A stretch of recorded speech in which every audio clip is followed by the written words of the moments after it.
housing costs are still out of reach. And another thing that your administration is trying to tackle, many Americans, the average age of first-time home buyers are now up to age 40, which is sad. The country you and I grew up in. But I inherited that. Look, you have to understand. Right, but let me get to the question, though, because your housing director has proposed something that has enraged your MAGA friends, which is this 50-year mortgage idea. So a significant MAGA backlash, calling it a giveaway to the banks and simply prolonging the time it would take for Americans to own a home outright. Is that really a good idea? It looks to be like the president's looking for a quick fix to a market that is fundamentally broken right now. Over the weekend, Trump sharing this image comparing the proposal to the 30-year mortgage policies championed by FDR nearly a century ago. The move could potentially kickstart the now stagnant real estate market. Homes are currently seeing the lowest turnover rate in 30 years, and the median age of first-time home buyers just hit an all-time high of 40 years old. It's really difficult to see right now for younger borrowers how they are going to be able to afford a home. A longer fixed-rate mortgage would lower monthly payments, but would also create a higher total cost because of all that interest over 5 decades. Take a $400,000 loan at 6% interest. Under a 30-year mortgage, the monthly payment would be just shy of $2,400. Under a 50-year loan, it drops to just over $2,100, a savings of nearly $300 a month. But over time, that savings is erased by a much larger interest bill, because while the total interest on a 30-year loan would be about $463,000, the interest on a 50-year loan would total more than $860,000. Many, including longtime allies of President Trump, are not on board with the idea. Congresswoman Marjorie Taylor Greene saying, quote, "It will ultimately reward the banks, mortgage lenders, and home builders, while people pay far more in interest over time and die before they ever pay off their home, in debt forever, in debt for life." It's not even a big deal. I mean, you go from 40 to 50 years, and what it means is you pay something less. From 30, that some people had a 40, and then now they have a 50. All it means is you pay less per month. You pay it over a longer period of time. It's not like a big factor. It might help a little bit. But the problem was that Biden did this. He increased the interest rates, and I have a lousy Fed person who's going to be gone in a few months. Unless you buy a house when you're like 12, you will never finish paying off a 50-year mortgage. Yeah, and honestly, that's what it feels like. That's what it feels like. I think it's a system that is being designed to keep people paying. You see? Yeah, to keep people paying, not necessarily to help people own homes. Yeah. Who wants to wait until they're 90 years old, right? If your first time you're buying a house, you're 40, you ain't paying it off until you're 90. That's a lot of time. Back with us tonight, Bharat Ramamurthy, former National Economic Council Deputy Director and author of The Bully Pulpit on Substack. And Bill Cohen is here, former Wall Street banker turned journalist and founding partner at Puck. Okie doke. Paying for your home every month until you're 90 years old. Call me a simple girl from New Jersey. That sounds like rent to me. This proposal makes absolutely no sense at all. Obviously, 30-year mortgages, the rates are much higher than 7-year mortgages, 10-year mortgages. And if people stop for a minute and say to themselves, oh, my monthly payment may be lower with a 50-year mortgage, the amount of interest they're going to pay over the course of 50 years at higher interest rates is going to make the cost of their home, 4 or 5 times the original purchase price in interest payments alone over 50 years? Who wants to do that? Okay, Bill, Bharat, when I saw this today, all I could think of was the dozens of Today Show segments we have done talking to people about paying down your credit card debt because you don't want to be paying interest every month because it's going to take you a lifetime to pay down your credit cards. And now that's what they're potentially offering to first-time home buyers. But even if it brought down your monthly mortgage payments, it still doesn't resolve the issue of inventory. And here's the problem with building new homes. Donald Trump's tariffs are only making home building way more expensive. How does any of this make sense? Yeah, that's exactly right. And just to put some specific numbers behind Bill's point, if you take the average home price right now, it's about $400,000 in the United States. You take a 6% interest rate, which is what your 30-year rate is right now. If you use a 50-year mortgage instead of a 30-year mortgage, yes, you're saving about $200 a month on your monthly payment, but you know how much more you're paying over the life of the mortgage?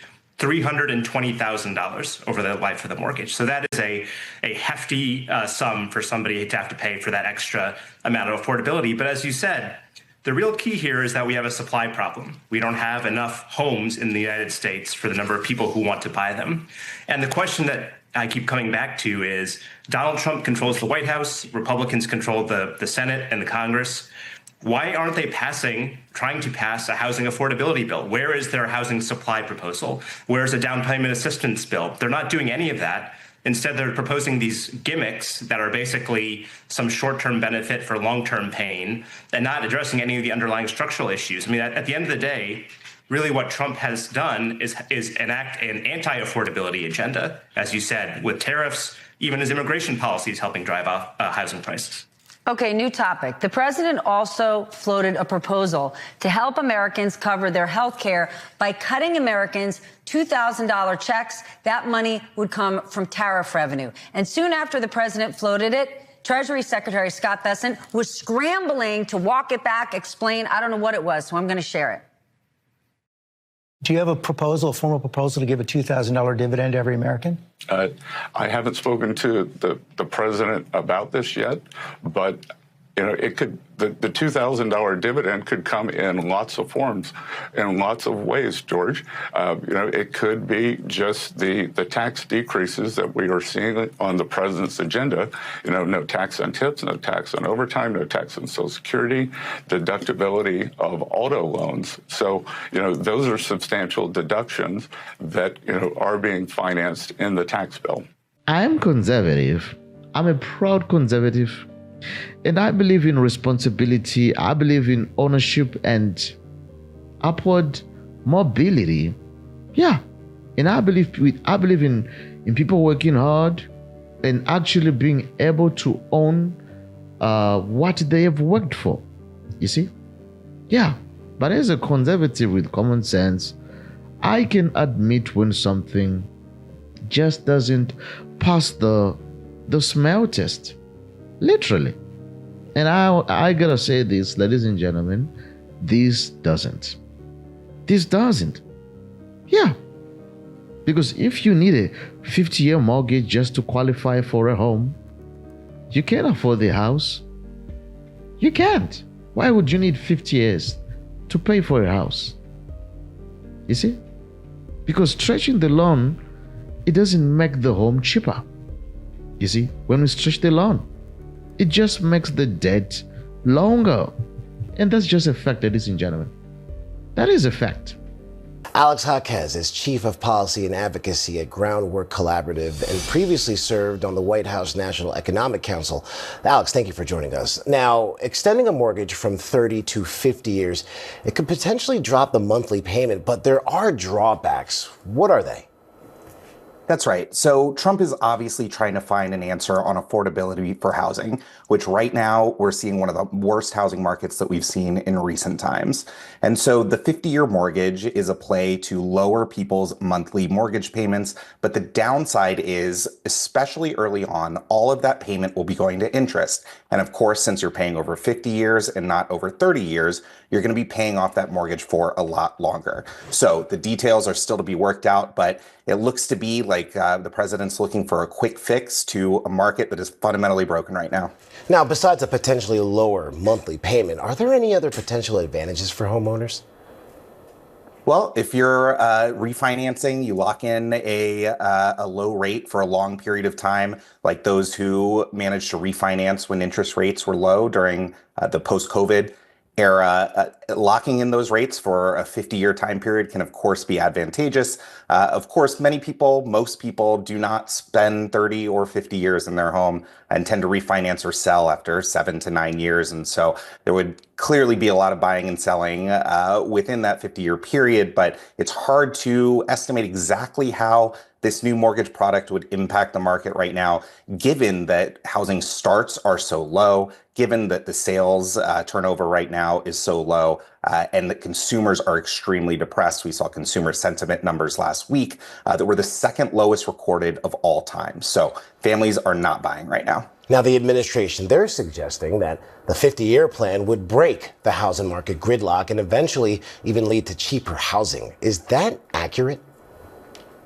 It's certainly possible, but it's hard to see the impact right now. Of course, because you've got those lower housing starts, you're having fewer houses being built. And so right now, adding more mortgage buyers to the market is going to bid up prices on the inventory that exists. And housing prices are already going up, clearing about $450,000 median home price, even though people are still struggling to buy. So you could be throwing gasoline on the fire on these rising home prices. $2,000 checks for every American would cost about $600 billion. The tariffs are only set to bring in about half of that. And he's also supposed to use the tariff money to pay down our debt and bail out farmers. This math doesn't seem to make sense. And I even mentioned that the Supreme Court could knock down the whole tariff thing to begin with. Yeah, these tariffs are being used for about 9 different purposes. And as you said, given how the Supreme Court argument went, I think it's highly likely that most of the tariff revenue is going to have to be refunded when they strike down the tariffs as an impermissible use of presidential authority. So again, there is no affordability agenda that this president is pursuing. If you give everybody $2,000 checks, and again, you have a limited supply of housing, of groceries, and so on, what's going to happen? We saw a version of this, frankly, in 2021. You have more money chasing after a limited supply of goods. Prices are going to continue to rise, which degrades the value of that benefit. But the point is, the 50-year mortgage, the $2,000 checks, look, neither of these ideas are actually going to happen. There are random things that the president floats on a whim. You can tell that Secretary Besson has no idea what the president is talking about and has no plan for actually enacting it. And all of it is a substitute for having a coherent affordability agenda that tackles the structural reasons why costs are so high in America. If you do the calculations, for instance, you are 35. What does it mean when you get a 50-year mortgage? It means that you will finish paying at 85. Can you imagine? Can you imagine? Assuming that you even make it that far. That is to say, you are still working, Yeah, collecting a paycheck or something. And I just wonder, how is that a solution? How is that a solution? And how is that even building generational wealth? How are we building generational wealth? I mean, you just gotta ask the questions. Because if anything, it only guarantees that you will never pass the home down to your children. Because it becomes sort of like a lifetime subscription to the bank. And that's a terrible idea. That's a terrible idea. Because if we are seriously doing 50-year loans on homes, that is just too much, ladies and gentlemen. How does it even work? I wonder. How does it even work? Because with the way that homes are being thrown up today, I mean, there are accidents, because just think of it.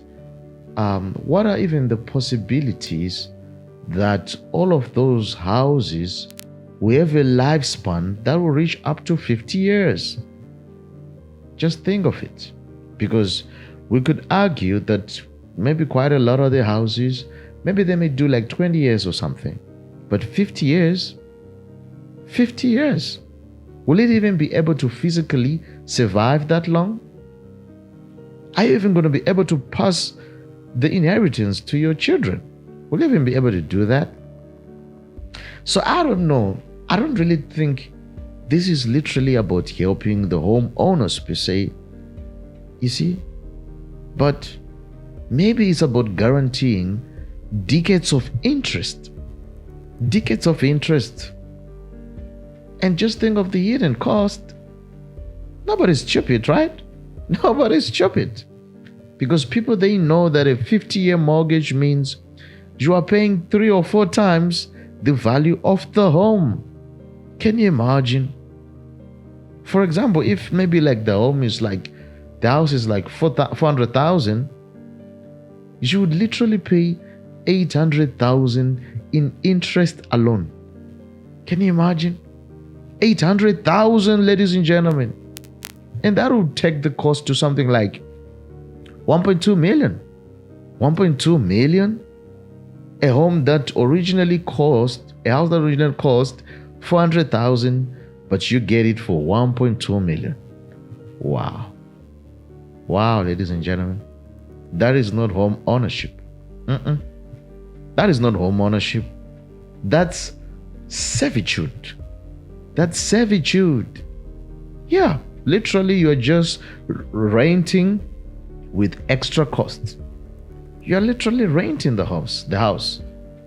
Yeah, you are renting. And maybe it could even be a way of keeping the working class indebted, being in debt, fully indebted, Yeah. Because are we really addressing the problems, the real issues here? Are we doing that? Because house prices, that are out of control, when we introduced measures or policies like this, does it address those pre-existing problems? Does it? And what about the middle class? Just think of the middle class. Will they truly be able to own anything? Because, ladies and gentlemen, 50 years, make no mistake, you are renting. You're not owning. You see?